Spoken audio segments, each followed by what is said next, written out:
สวัสดีครับสวัสดีครับสมาชิกทุกท่านครับมาพบกันอีกแล้วเนาะครับเนาะมื้อนี้เนาะสำหรับลาวพัฒนาของวันที่18กุมภาพันธ์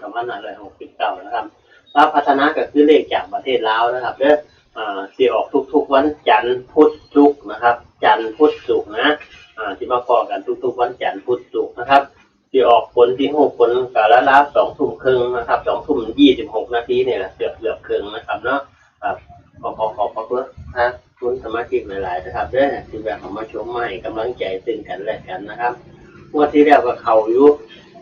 เข่าศูนย์เนาะเข่าศูนย์แต่ว่าคู่เจาะเนี่ยหายคู่เจาะจับว่าถือคนเข่าแต่เด่นประมาณนี้แหละครับก็ขอแสดงความยินดีกับคนที่รูดนะครับคนที่รูดที่วิ่งนะส่วนคนที่จับคู่จับอย่างนี้จับถือแน่พอถือแน่โอ้เจ็บใจเนาะอาจารย์ก็เคยจับว่าถือเด้จังสมมุติว่าเด่น3 กับ 4เนี่ยมันต้องมา5เด้5 6 7 8จังซี่ประมาณนี้3 4 5 6 7 8แล้วนี่แหละครับบัดนี้ลาวพัฒนาคืนนี้มื้อนี้สิมีเลขอีหยังบัดนี้เฮาก็มาเบิ่งกันนะครับเนาะชนชอบมักค่อยจัดเด้อครับเด้อบ่มักก็บ่ต้องจัดเด้อครับเด้อประมาณนี้นะครับครับมาเบิ่งเลยเพื่อ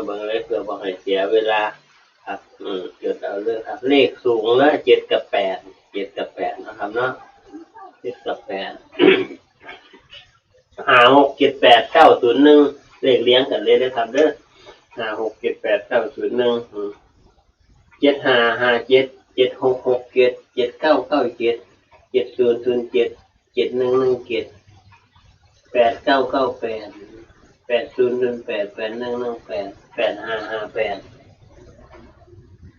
5 6 6 5นะครับตามนี้นะครับเนาะชนชอบค่อยมักค่อยจัดเด้อบ่มักก็รุ่นๆไปนะครับเอาเก็บทุนไว้ครับประมาณนี้นะครับ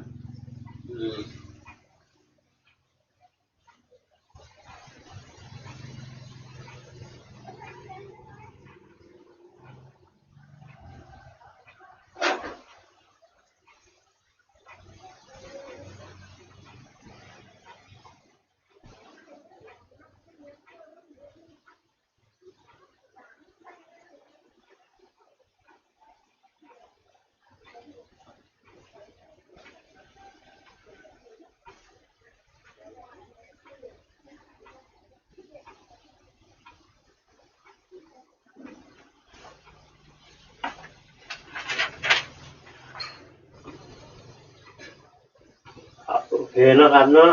ขอให้ทุกท่านโชคดีนะครับเด้อโชคดีเฮงๆครับลาวพัฒนาพอกันอีกทีกับวันศุกร์ละครับประมาณนี้รอบนี้ก็ขอให้ได้เงินหลายๆนะครับเด้อครับขอบคุณหลายๆครับสาธุ